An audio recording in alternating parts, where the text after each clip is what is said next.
Hey guys, Shannon here. Was just out and about today, and which I always do, honestly, is that I look around and I look at people because the body can tell us systematically what's going on just by looking at it with every person, right? So if you have, and I'm going to talk about the liver. So for example, if you have a liver issue, for the most part, especially with a fatty liver, you can tell just by the shape of the person or how they're walking, if they've got a prostate issue or this or that or anything. But with the liver, you can tell that they've got some liver issues. Okay, so I'm just going to go briefly, and I wrote down some notes for you so I don't forget everything that I wanted to say. Is that it's a wee bit disturbing when you see when you're out how many people actually have some liver issues these days, and it's something that can be easily fixed, but if it's not fixed, can create a whole slew of other issues within the body, and then we wonder what the heck is going on.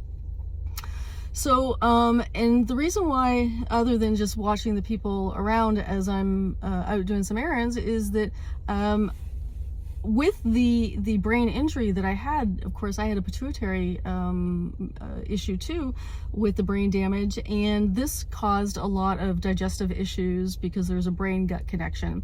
And the unfortunate part is, with the digestive issues comes liver issues, and this is where the body literally started to change on me, and I went from 110 pounds to 170 pounds like this because the body wasn't functioning properly. So I thought just we should really touch base a wee bit about this and talk no nonsense and straightforward without all the fancy terminology.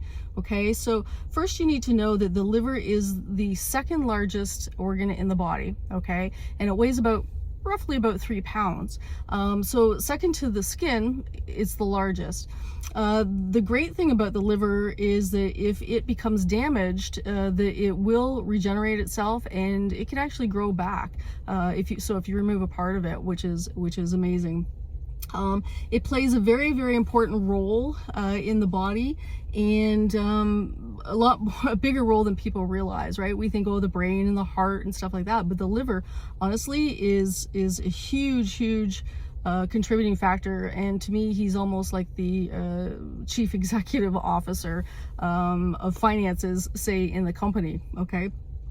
So anything that you basically eat, drink, consume in any sort of way, medications, toxins, you name it, ends up getting filtered through the liver. Okay, so once you've done your digestive processes, say through your stomach and small intestines, the liver filters pretty much everything, well, actually not pretty much everything in the body, and it decides what is going to happen with it. So, it decides, where the fat's going to go and where the sugars are going to go. And if you have too high of sugars in the body, it has to lower that blood sugar levels down. And so if your liver isn't functioning properly, there's where you're getting a lot of your diabetes, you're getting a lot of other health related issues, because you've got an imbalance going on with your blood sugar. And again, if you've got too low blood sugar, it does the opposite too. It actually increases. It plays a major important role in, again, like I said, in the digestion. And everything that, for example, the liver can't process, and he puts into the bloodstream, and from the bloodstream he goes, then it will circle down to the kidneys, and the kidneys will actually excrete that with urine. Okay. Now, here's a little point here that I will make, is that the liver's main role is to process materials that are absorbed, right? So the liver's body is like a chemical factory. It basically breaks everything down and distributes it throughout the body where it's needed. And that means, like, it transports everything from your blood proteins to your trans fats, hormones, fatty acids, etc. And so anything that if you have too much fat that's going in our bodies, which we do today, right? So there's a huge problems with what our diet is. First, we have a lot of fat that we're eating. There is a lot of sugar in our diet. And then we're consuming so many toxic chemicals, and that goes right down to even medicine, right? So if you've got a lot of antibiotics that you're taking or other medications that you're taking, if you're picking up even viruses like, say, the Epstein-Barr virus, which sits in the liver, and there's a bunch of other ones that do too, it creates an absolute havoc within the liver. And here's the thing that we need to realize, that once the liver starts getting clogged up, you got to look at it like the let's say the air filter in your car, right? For people that understand vehicles, is that you have to change the air filter, right? That's kind of how, in a general term, the liver works. So if the air filter is clogged up, it doesn't know what to do, right? So it starts, depositing fat within itself. And now that you've got a clogged air filter, i.e. clogged liver, then we have what's called a fatty liver, or NASH, non-alcoholic fatty liver disease.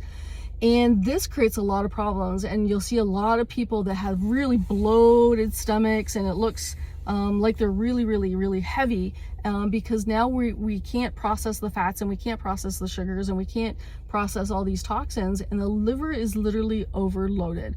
So what we need to do is literally change our diet, right?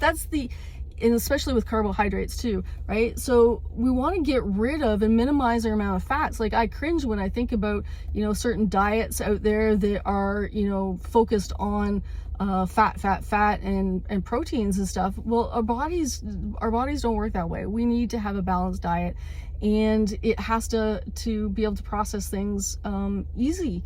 And if the liver is clogged up, then we've got a real big challenge because one, our body's not getting enough nutrients, and number two, it doesn't know where to put the stuff, so it just starts storing everything. Okay, so the best thing to do is have, if you're going to have your fats, have a moderate amount of fats, not a high amount of fats. Honestly, get rid of the sugars out of the body, and start really eating a clean, healthy diet. Because if not, then you are going to have liver problems, and it takes a long time to get rid of them. And I'll get people to say, yeah, but I was able to eat all this stuff for years when I was younger. Yeah, so was everybody.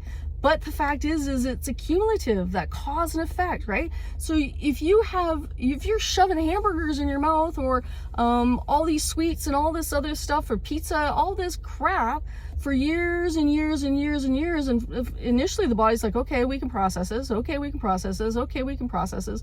Well, eventually the body goes, and the liver says, okay, enough.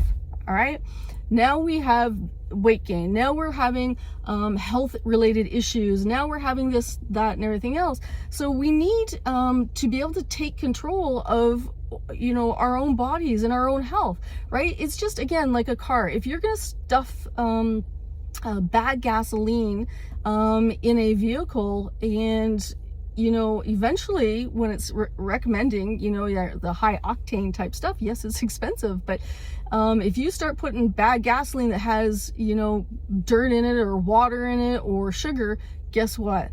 That vehicle is not going to run for very long. So that's the exact same way as your body, right? We are meant to eat certain things and do certain things, like exercise and keep moving and all these things. So it's very, very frustrating when you look around and these are all, and you see all these people, and you think, man, if they only either understood or took control of their bodies.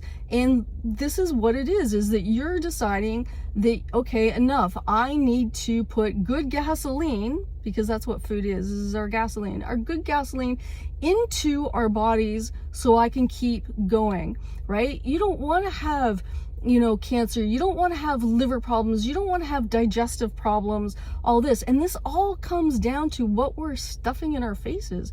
And it's just very, very sad, because this is all literally a choice that we are making, and we need to make better choices, because ultimately, once the body says, okay, I've had enough, then you've got some major problems that start happening and start occurring, and then you think, geez, I wonder why this is happening to me.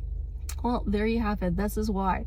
So the other thing that drives me crazy when I go to the gym or I see people or talk to people I know and they said, oh, I've been working out, I've been eating healthy and everything, but today's my cheat day.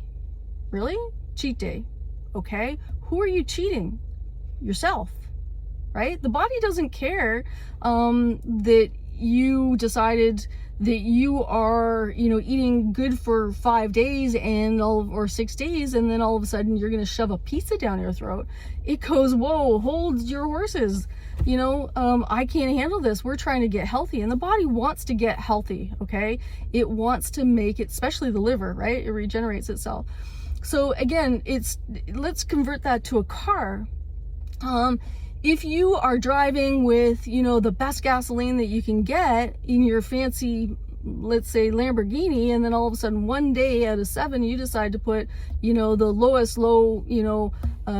gasoline you can in the vehicle, it has water in it, again, sugar, dirt, whatever you want to call it.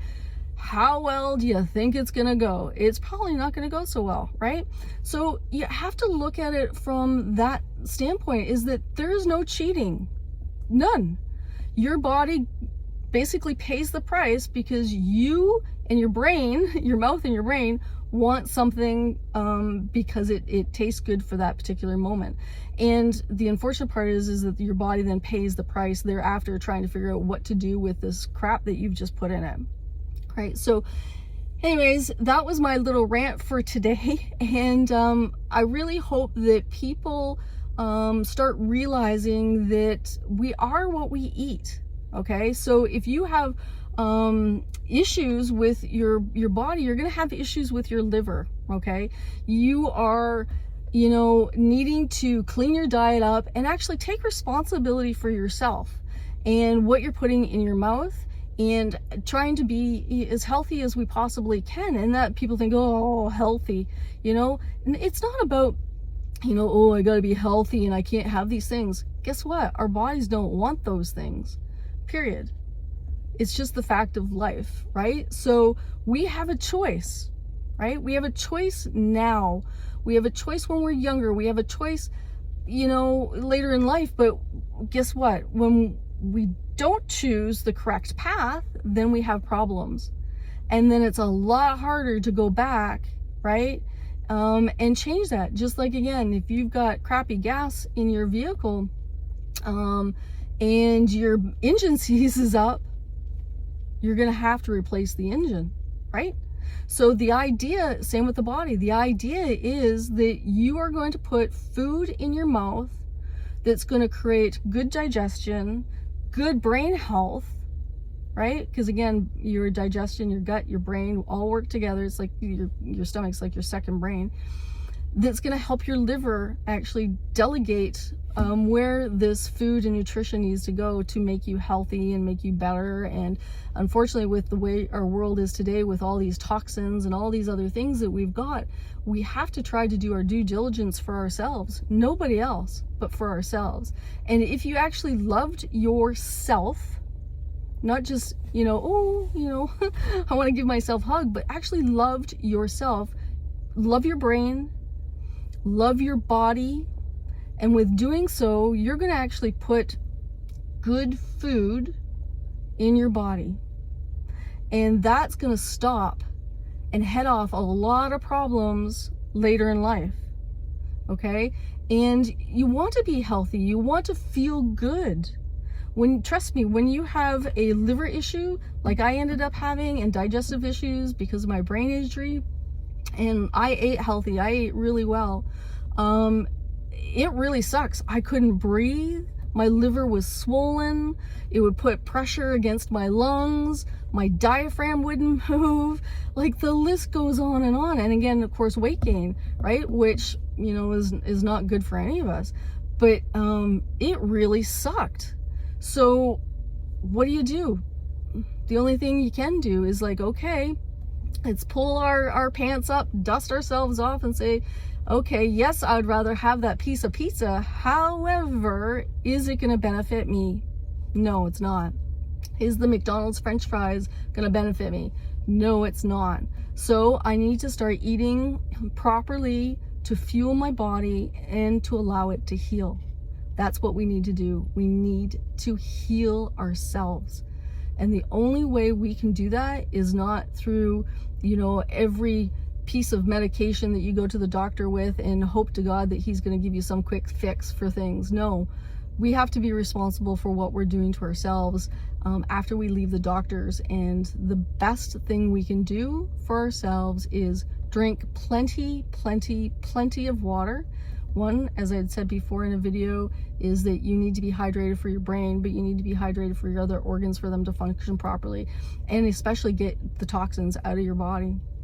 Second to that, again, is eating food that fuels the body to make sure that it is going to work properly. Again, not necessarily, you know, worried about when you're 20, which you should be, but when you're 30, 40, 50, because guess what? That's when it starts, the rust starts building up. And that's when you need to have and make sure that you've had good nutrition throughout the years. So anyways, guys, enough of that rant today, and I hope you're all well, and let's start getting healthy and working towards a better way of life. Well, love you all. Take care. Bye.